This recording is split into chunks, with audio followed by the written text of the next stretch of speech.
असली तरी पहिल्याच निवडणुकीत मनसेला मतदारांनी भरभरून मतं दिली। त्यामुळे राज ठाकरेंनी आपलं आश्वासन अंशतः का होईना पण पाळलं आणि आज ते डोंबिवलीला आले। राज ठाकरे यांनी 25 वर्षांनंतर पहिल्यांदा आज लोकलने प्रवास सुद्धा केला। डोंबिवलीत नगरसेवकांची बैठक आटपून दादरला जायला निघाले असताना ट्रॅफिक असल्यामुळे त्यांनी कदाचित ट्रेनने प्रवास केला असावा। डोंबिवलीतून दादर असा राज यांचा प्रवास झाला, लोकलचा प्रवास झाला। कॉलेज काळामध्ये आपण 2 वर्ष लोकलने प्रवास केला होता अशी आठवण सुद्धा राज ठाकरेंनी सांगितली। रेल्वेची यंत्रणा अपुरी असल्याचं सांगून लोंढे थांबवणं हाच एकमेव उपाय असल्याचं सुद्धा यावेळी सांगायला राज ठाकरे विसरले नाहीत।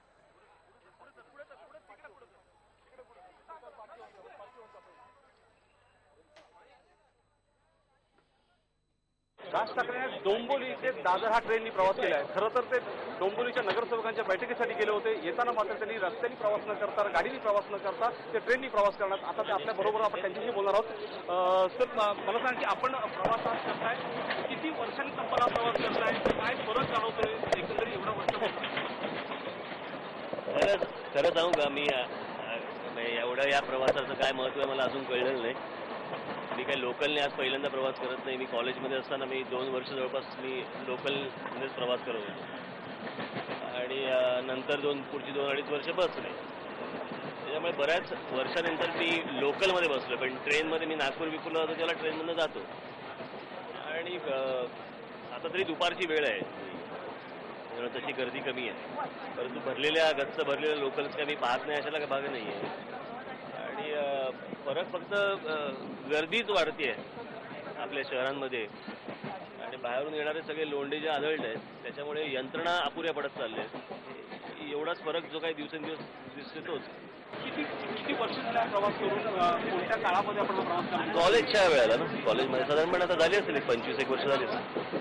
राज ठाकरे प्रवास करतात ट्रेननी, पण काँग्रेसचे जनरल सेक्रेटरी त्यांनी सुद्धा ह्या राहुल गांधी त्याचा आणि याचा काही संबंध नाही। मला असं वाटतं की त्यांचा तो काहीतरी ठरलेला एक कार्यक्रम असेल आणि इथे तर मी माझ्या खिशातनं पैसे काढून तिकीट काढले, त्याच्यामुळे ATM मध्ये जाऊन हे काय मी पैसे काढून तिकीट काढलेलं नाही।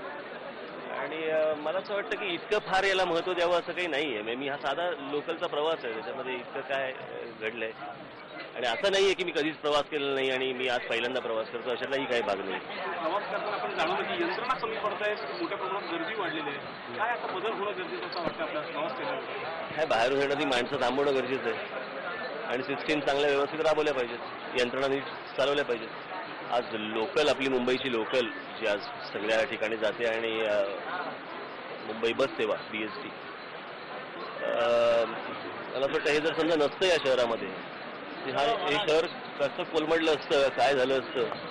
आणि आज त्या ज्या वाहिन्या आहेत रेल्वे, लोकल आणि BST किंवा इतर, याच्यावरती येणारा ताण, ह्याचा शेवटी शहरावरतीच ताण येत असतो।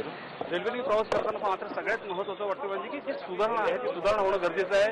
अजूनही जी यंत्रणा आहे ती यंत्रणा कमी पडते, पण सगळ्यात महत्त्वाचं त्यांनी पुन्हा पुनर्विचार केला की येणारे मुंबईमधले लोंढे हे थांबवले गेले पाहिजेत, हे त्यांनी याच्याकडे पुन्हा एकदा स्पष्ट सांगितलेलं आहे। व्हिडिओ जर्नलिस्ट प्रदीप बणगेसह विनय म्हात्रे, IBN लोकमत, मुंबई।